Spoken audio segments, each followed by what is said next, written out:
Has there ever been a point in your sad and rather miserable life where some humanoid specimen has done or said something so vile that you've just wanted to kill them in that very instant? Well, that, my friend, is because of your inherent instincts over which you have no control. Having thoughts of slaughtering people is nothing out of the ordinary, and it even has a name: homicidal ideation. Isn't that fun? Humans, huh? Let's set one thing straight. Humans are fucking apes, who wear suits because of their lack of body hair. And as you may or may not know, apes are really violent, man. Aggression was basically wired into their nature through a myriad of years of evolution. And chimps aren't the only species of animals that attack their own kind. Which is a little scary, considering that a person who's a barbarian, or still half of a fucking monkey, who would now be called unhinged or savage, is a danger to everyone. Darling. And violence, or rather the perceived threat of violence, can conveniently scare such bad actors from committing acts that their nature, quote-unquote, demands of them. Because everyone is scared of death, and no one really knows what comes after. Unless they're immortal. But immortality is a weird term, is it not? The word literally means the state of not dying. But nothing that we know of is immortal. Except, of course, some knob-headed, thousand-tentacled jellyfish with a name that sounds like a spell from Harry Potter. But forget him. Shoo. People do die. So why are some still acting in a way that might get them killed quicker? Well, if you can find a way to justify hurting people, say, because they're evil and eat babies, then is there any good reason for you not to?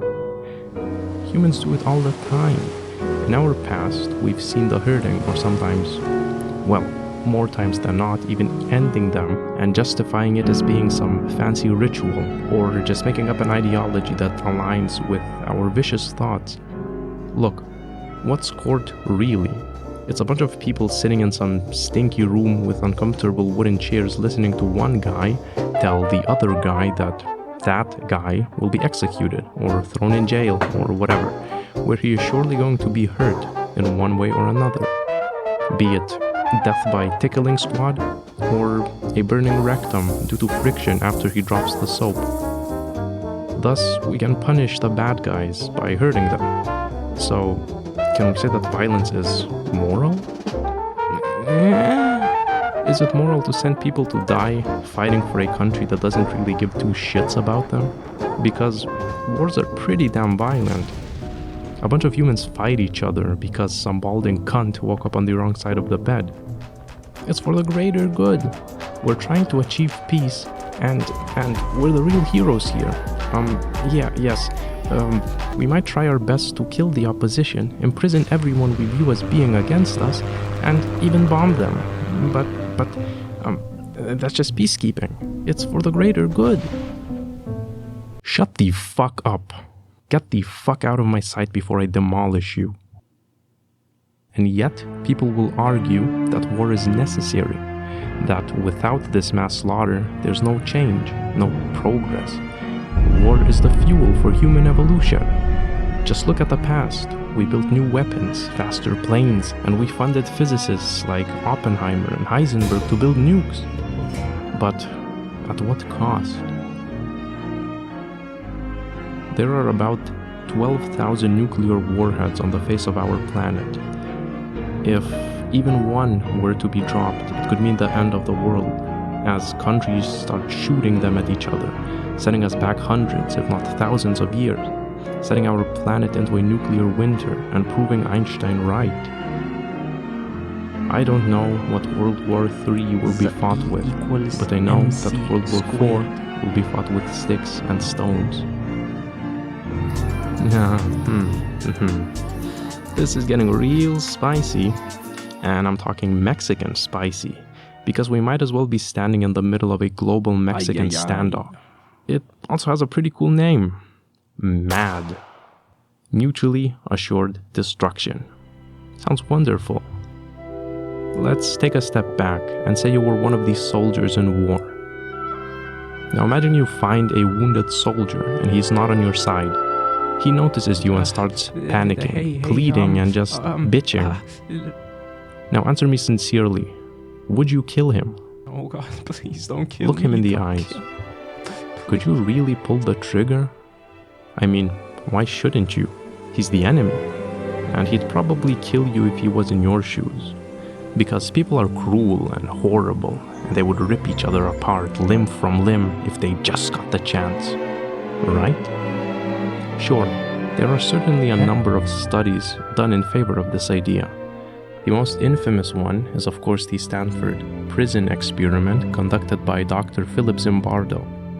24 participants randomly selected to be guards or prisoners spent 2 weeks in a simulated prison environment. The idea behind this experiment was that people would tend to act more violently if they were placed in a position of power and felt less responsibility. The result of the experiment was more than sufficient to legitimize this claim, after being stopped just 6 days after it had begun, because of the persistent abuse the guards conducted. That's just human nature, baby.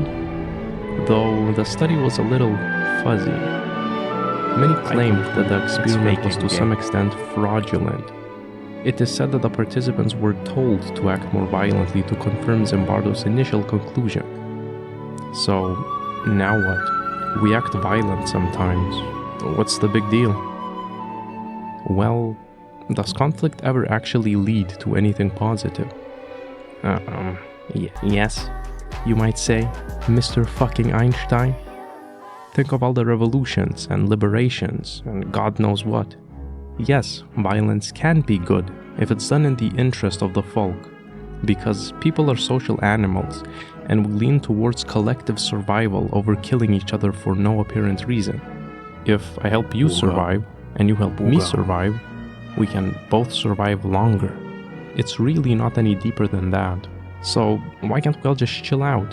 Why not have everyone get a big tittied goth girl that will run with them through a field of flowers and butterflies with rainbows and sunshine, leaving a luminescent warm glow filling up our rectums, making us all feel giddy inside? Well, because however much we'd like to deny it, violence is necessary, because some people are just absolute wankers. I'm not saying that punishing children physically is a good way of disciplining them, but I won't say it's bad. It's a biological instinct of ours to adapt in order to mitigate or completely avoid getting hurt. So, if we do something stupid and get our asses beat, we're a lot less likely to do said thing again. I mean, look, we got whooped so hard by nature that we developed higher intellectual ability to substitute for our physical incompetence. What doesn't kill you makes you stronger. So, wait, if we hit each other perpetually and not die in the process, we're making one another stronger. We should start a fight club. Ooga. What?